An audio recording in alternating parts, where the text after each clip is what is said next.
We talk a lot about CMMS. Obviously, we are a CMMS too. Any tips, advice, recommendations for the MRO department to better utilize a CMMS?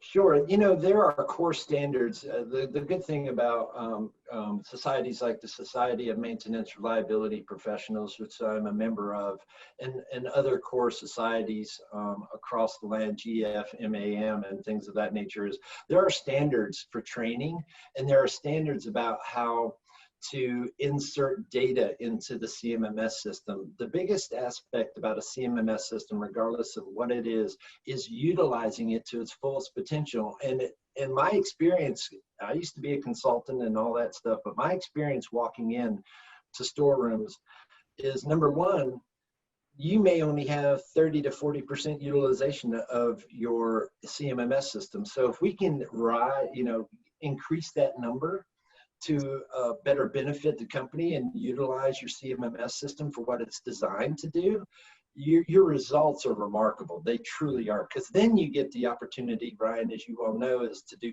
KPI reporting and be on-time deliveries, and just so much information is available for us now, and it's at the tips of our fingers, but a lot of people just still don't use it.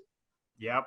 Again, it all comes down to, we've got technology now. Let's utilize it. Let's consume it. And that'll give us better data, reports, insights to run our business better.